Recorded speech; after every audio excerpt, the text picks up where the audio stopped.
এই কাজে রাজি না, তোমার সাথে একসাথে থাকতে রাজি না, সে ভয়তে চলে গেল। বলছে আল্লাহ কোরআনে কোনো সর্বনাশ করি না, ওর কথাটাই ভয় করছি, আল্লাহ তুমি পাথরটা একটু সরিয়ে দাও।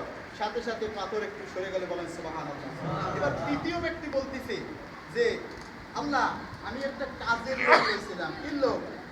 কাজের লোক। কিছু সময় কাজ করছে, কাজ করে বলতেছে আমার এই কাজ ভালো লাগে না, আমি চলে যাবো। বলতেছি টাকা নাও, বলতেছি টাকা পয়সা লাগবে। এবার যখন চলে গেলে হাদিসের কথা, বানানো গল্প কিচ্ছা কাহিনা আমার দ্বারা যাবেন, কিতাব খুললা হাদিস খুললা পৃষ্ঠা খুললে ইনশাল্লাহ দেখাইতে পারবো। এরপরে শোনেন, এই বলতেছে চলে যাওয়ার পরে কিছু বছর বাদে এসে বলছে ইত্তাকুল্লাহ, হে আল্লাহর বান্দা আল্লাহকে ভয় করো, তোমার একটু কাজ করে গিয়েছিলাম, তুমি যদি ওই কাজের টাকা কয়টা দিতা তাহলে আমি খুব খুশি হইতাম। এবার মালিক বলতেছেন হে রাখাল শোনো, তুমি যে কাজ করেছিলা আমি ওই কাজের টাকা দিয়া ওই যে কিছু ছাগল আর রাখাল সব তোমার সব নিয়ে যাও।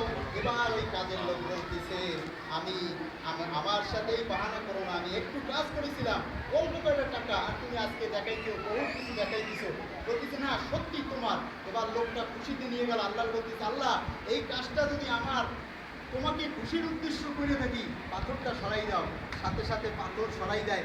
আপনি যদি মুরব্বীকে সম্মান করেন তাহলে আল্লাহ আপনার জান্নাত দিতে পারে না? মুরব্বীকে কেন সম্মান করবে?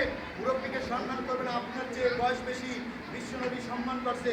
মুরব্বী আপনার চেয়ে আল্লাহর কাছে কান্নাকাটি করছে বেশি, মুরব্বী আপনার চেয়ে নামাজ করছে বেশি, মুরব্বী আপনার চেয়ে জিকির করছে বেশি, মুরব্বী আপনার চেয়ে সমাজে ভালো কাজ করছে বেশি, মসজিদ মাদ্রাসায় খেদমত করছে।